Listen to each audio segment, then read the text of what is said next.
Finally, we reached Dead or Alive 5. This game originally released on the PS3 and Xbox 360 before getting an update to the Ultimate Variation, before receiving yet another expansion on the Xbox One and PS4 called Dead or Alive Last Round, which is the one I'll be looking at today. Dead or Alive 5 is very mixed, with many praising the expanded gameplay and large roster of characters, but on the other hand people are very critical of the large amount of DLC that was released for the game over the years, saying it cheapened the experience and distracted from the core of the series. Dead or Alive did something interesting by allowing you to play through the whole arcade game with Kasumi, Ayane, Hayate and Ryo, along with an alternating character every week. So if you do want a sample of the game to see if you enjoy it, then that is still available to this day. The game I'll be reviewing is the Dead or Alive Last Round that came on disc, which is 100% the way to go if you want to purchase this game. With 34 characters, the story mode and a load of costumes right there to get.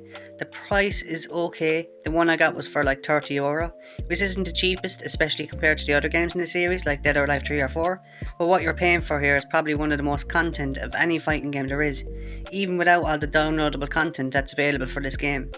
I'm Budget Disney Princess and this is my Dead or Alive 5 Last Round retrospective. With 4 before taking a huge leap in graphical quality before it, 5 now does the same thing. The graphical improvements between the original, the ultimate and the last round version are a lot different. Instead of adding on to the textures of the character models, they are completely built from the ground up. No longer do the characters look like plastic dolls with massive anime eyes. The character models have been rebuilt to now have much more realistic proportions while trying to keep the same look from the previous games. I mean, the characters don't look one-to-one human, but much more realistic than they did before. The stages see a lot more detail as well, with so much more going on now in the background, with pedestrians being a lot more noticeable here. The lighting here is incredible as well. When you see stuff like flames, you can see the reflections and models light up your character and the world around it. The water also looks really good. Dead or Alive 5 is almost a 10-year-old game, and while it doesn't have the graphical prowess of the fighting games today, it still does hold up graphically, and the game is oozing with style and a lot of visual appeal. First thing you'll notice when booting up Last Round, if you have bought the full game anyway, is the really large amount of characters available. 5 introduced the most characters in the series so far: Rig, Marie, Rose, Hanukkah, and a fighter that became one of my mains due to her differential fighting style, Mila.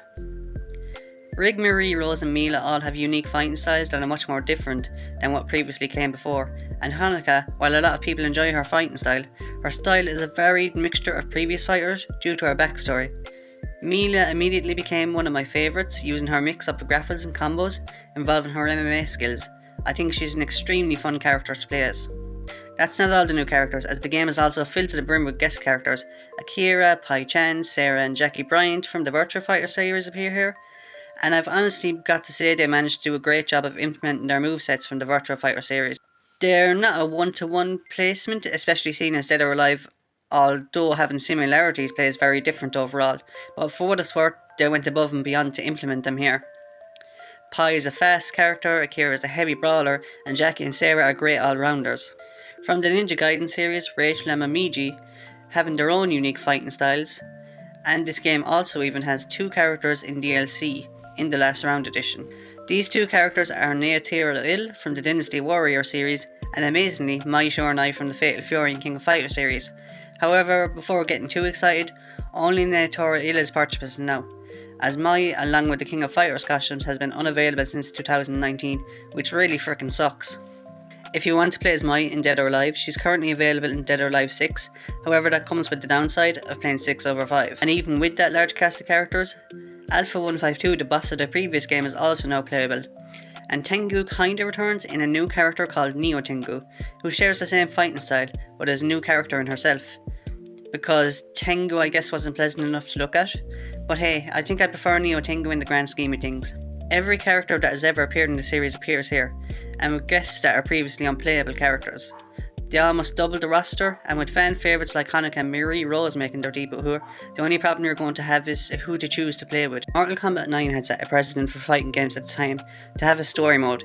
If you were making a fighting game to compete with the big boys, then a story mode was essential. And thank goodness, because this makes this section a hell of a lot easier. Instead of having to piece together these stories from biographies and character endings, now I have a single straight story to copy over. With that, I will say this story actually has some spoilers as they try to make it a much more cinematic experience, so you can skip this section if the story mode of a 10-year-old game is something you don't want to be spoiled. Before I get into the main story, I may as well mention the side stories. A lot of characters have been given their own little side stories of a few matches that take place outside or around the main game. Mila meets Tina and the two of them train. The funny thing is Mila doesn't fangirl at all for Tina, but she is completely smitten when it comes to her daddy. Unfortunately, she doesn't get too far in the tournament, but it's a pretty good introduction. Tina decides to go back to fighting, and Base, doing his usual shenanigans, goes undercover as a very mysterious character called Mr. Strong. Ooh, I wonder who that is. Who does make it to the finals is Hitomi and Elliot. And Elliot wins, which I've got no problem with Elliot, but Hitomi should have won. There's more to that, but they're not the main focus. The main focus is the main story. The game starts off with Bayman chasing the escaped Alpha 152, who has now evolved and at this point is being nicknamed Phase 4. She's now much more human looking and identical to Kasumi. Bayman meets Hayate, who appears out of nowhere, but even with their combined strength, Phase 4 still manages to slip away. But Zack pulls up with some serious trip. Zack is now working for Helena and is in charge of her public relations. He picks up Hayate. Ayane is already there practicing being moody in the chopper. This is one massive positive I think about Dead or Alive having a story mode. It allows all the characters to interact with each other, except Leo, and allow the characters' personalities to shine through.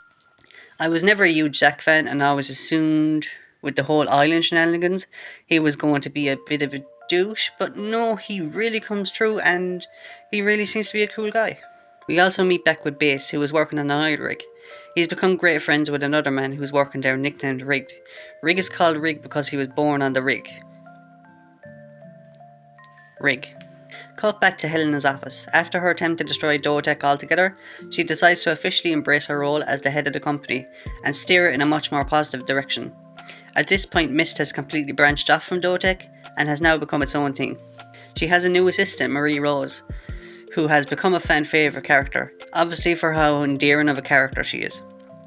Hayate and Ayane meet with Helena. When Kasumi walks in, she is looking for information on Project Alpha. Hayate is surprised to see her and instructs Ayane to keep an eye on her. While everyone gears up for the tournament, Victor Donovan instructs Lisa to steal a woman named Mayoko, who is Kokoro's mother. Kokoro meets with Helena as she searches for her mother and they have a nice chat. Helena is aware at this point who Kokoro is to her, however Kokoro is unaware of their relationship. She meets Rig, who is looking to battle. Rig makes short work of her, but ends up setting the whole place on fire. Thankfully Base and Rig manage to put the whole thing out. Kasumi returns to Helena, beginning to get annoyed, looking for more information. Helena finally tells her all her answers will be revealed at the rig. She then tells Hayate, Ayane and Ryo Hayabusa to follow her, and it's all done very suspiciously. On the way there she tells them about what Phase 4 actually is, an army full of Kasumi clones sold to the highest bidder. Kasumi meets up with Ayane, Hayate and Ryo at the rig as they battle Christie in Phase 4, which ends in a huge explosion. As they come out on top, Ayane, Hayate and Ryu turn on Kasumi and brutally game into her. She doesn't fight back and is confused as to why her brother, the one person she ever trusted, turned on her as they leave her body to rot in the explosion. The end. Nah, but could you imagine? It turns out that the Kasumi we've been following this whole story isn't the actual Kasumi, but another clone of her. Even so, I thought this whole scene was still kinda messed up. The Kasumi clone still died in a horrible way, not understanding why everyone had turned on her. In fact, the only one who seems to show any semblance of remorse is Ryu, who watches over her until she passes and fades away, before sending a falcon informing the real Kasumi, "Hey, can you come over? It's kinda whack here." The real Kasumi is soon airdropped in to join the team, now with an updated look and a battlesuit. I have to say it's pretty freaking cool.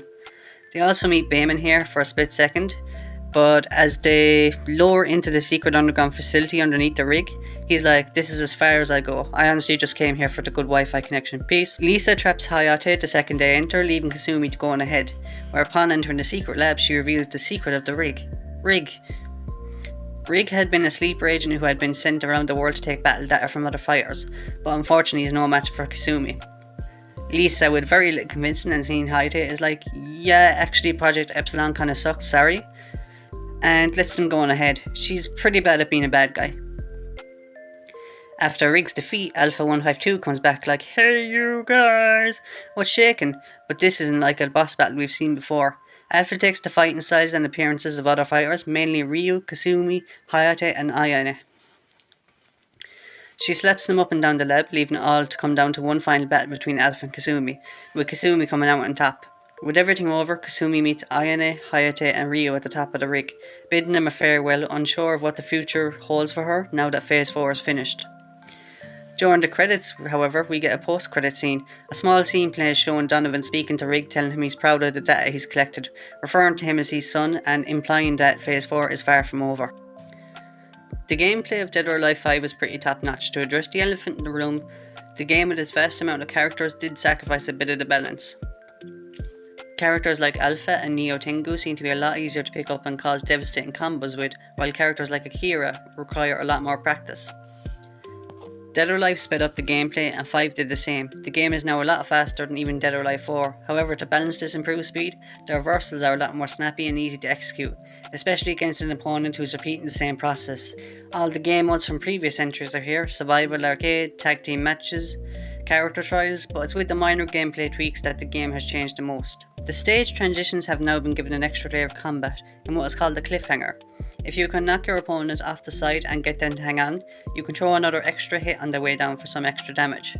But if they guess your move, they can block your incoming attack for reduced damage.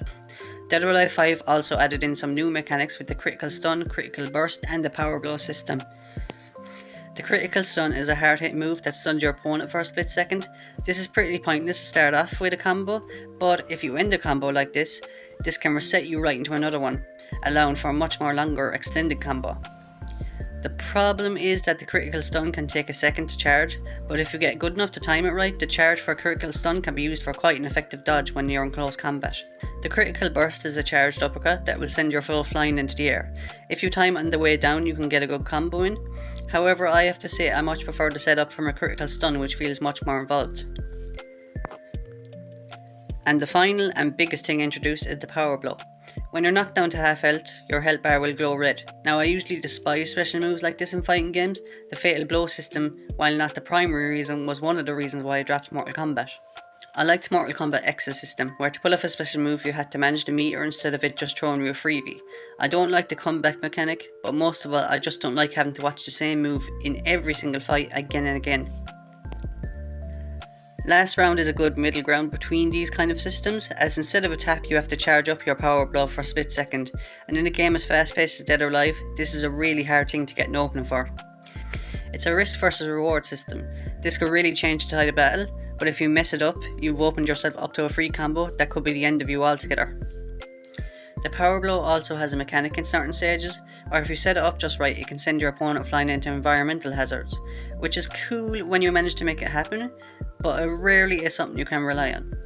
The gameplay of Dead or Alive 5 added in a lot of tweaks that changed how a lot of the meta plays, and it's why I say Dead or Alive 4 has the most pure fighting gameplay to this day, and can understand why people say they prefer it over 5. But for me personally, it's just perfect for me, and if it hits you like I did, then it hits it out of the park. Due to Dead or Alive's strange implementation and re-releases, when a lot of people speak about this game, a lot of the times they talk about it negatively. This is due to the ridiculous amount of downloadable content that was released for the game. I mean, seriously, the game has over $1,000 worth of DLC. Costumes are plenty here, with each character averaging out to about 50. So if you see a particular costume you enjoy, the option to buy that costume is available. Well, most of them still are. A few of the crossover costume sets are only limited time events, and that can be really sucky when a lot of the costumes that are discontinued now are probably the ones I would have loved the most. Along with Dead or Alive and not being able to access Mai, which I mentioned earlier, there was collabo costumes from the King of Fighters series, which are also unavailable now, and not only just King of Fighters, they had a Blaze Blue costume crossover. Another fighting game franchise that I love, and now I just can't get them. I'm literally trying to throw money at you. Why are you making this so hard? I want my Makoto Mila. Oh, and the game also did a crossover with Attack on Titan, and not only had costumes, but had a stage that is also now unable to be accessed. Some of the other DLC here are these ridiculous movies where you can just get your character, pick a costume and watch your character run around on camera on the beach.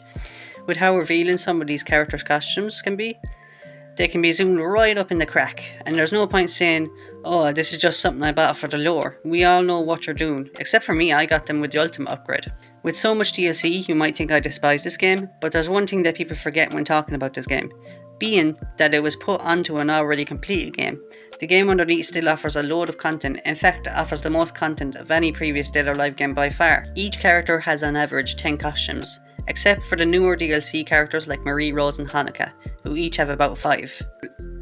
The base game of Last Round offers 34 playable characters, a vast improvement over the previous games.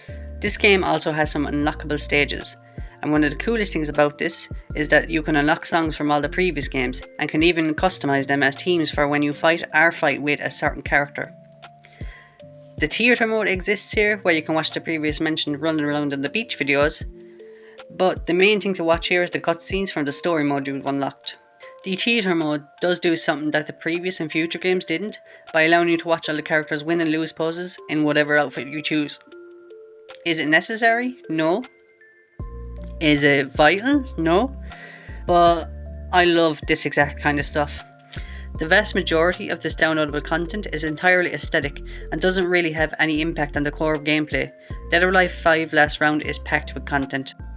If I haven't made it clear from the constant praise, I absolutely love Dead or Alive Last Round. There's fighting games that just nail it for me, Tekken 5, Street Fighter Third Strike, Guilty Gear Xen Core, that I will never say no to going back and playing. And that is where I'd mark Dead or Alive Last Round, up there with the absolute greats. It's heartbreaking sometimes to see people brush this game off for the DLC practices that came later on in the game's life, when really these are mainly aesthetic changes.